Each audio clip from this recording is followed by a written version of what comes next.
In college, I was pretty fortunate. My father, again, very strict. All he wanted me to do was go to college, and he felt he had groomed me for college, and I wanted to go, but I wanted to be able to go on my own terms. For some reason, it was and continues to be important to me that I figure out how to do things my way, even if it's the hard way. And so, I joined the Marine Corps, as you know, and that was against his will. I was 17 actually when I joined, and I had to get a parental waiver for that, which he would not give me. So I actually called my mom and had her fax her signature. And my dad, who weighs not much more than I did try to go down there and fight the Marine recruiter. That did not go so well, and I ended up on the bus heading to Paris Island. And he ended up pretty mad at me, and just wanted me to go to college. Now I do know when I was in some of these fighting holes, I remember thinking, man, I should have gone to college. And I had every intention on doing it on my own terms. So when I got out and was living in Wyoming with my girl, her name is Lexi, I started school there at first at the community college, and I used the GI Bill to pay for that. I got into student council, actually started my own musicians club as well as becoming vice president in the student body. Graduated Phi Theta Kappa, straight A's, Dean's List, President's List, and so forth from that. And while I was doing that, I also worked. I did construction Friday, Saturday, and Sunday, which were 12-hour shifts, and then I did classes mostly starting at about 7:30 or 8 in the morning until 7:30 or 8 at night. And by the time I finished community college, I was almost done my bachelor's. So from there, I went online and looked at a bunch of schools, trying to find some in Florida, and found the University of Tampa needed a jazz drummer.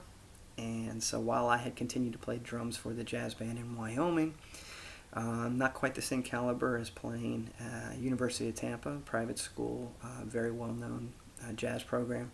I practiced my butt off. I sent them in an audition tape and my transcripts, and got accepted and had a full ride on a jazz scholarship to University of Tampa, where I attended with an emphasis on education and jazz composition, and ended up graduating. Got my entire bachelor's and then some in a total of 3 years, 2 years of community college, and then really it only took about 6 months of my bachelor's, but I finished the year there.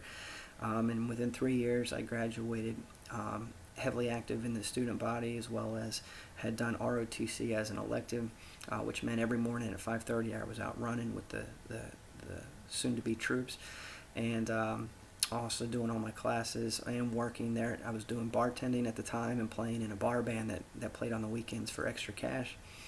And graduated, as I said, President's List, magna cum laude, second in my class. I still argue that to this day, but nonetheless. So that was college, and I think a lot of that had to do with the work ethic instilled first by my dad and then by the Marine Corps. In college, I continued to play in the jazz band, also met a lot of good musicians, and did a lot of production work, and got introduced into the recording studio side of everything, which I still do a lot of today. But from an education standpoint, it was interesting. I'm going to go on a side note. I did a lot my intent was to go back and be a band teacher, much like the ones that I had that shaped me as a kid. And I love education. I love helping people. I love seeing the light bulb go off.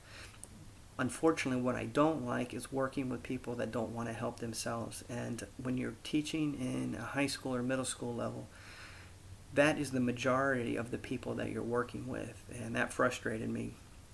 So after doing my stint of student teaching, I realized that the student education was not for me, and I needed to get out into the adult world.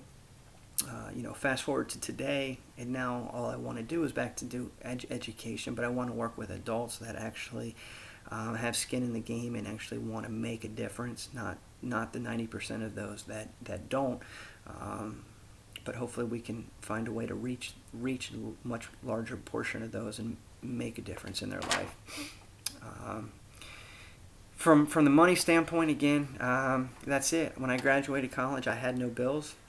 Everything was paid for by first the GI Bill, then the scholarship, and then my living arrangements. My my books, and boarding was paid for by my jobs on the nights and weekends. So I think I did pretty good there. Um, and when I hear people say now, I'd love to go to college, but I can't afford it, I want to smack them because anyone can. And on the same note, when I hear some of my more wealthier clients say that they want to come up with ways to pay for their kids to go to school, I think that's a mistake, because a lot of the people that I see whose kids were handed school, party their way through it, they get little out of the education, and a lot of them don't finish and so forth. So that's my opinion. I have to keep that to myself when I talk to people, but if they bring it up, that's what I think. So that's a little bit about the college years, and of course I continued to play, as I said, in the bar bands as well.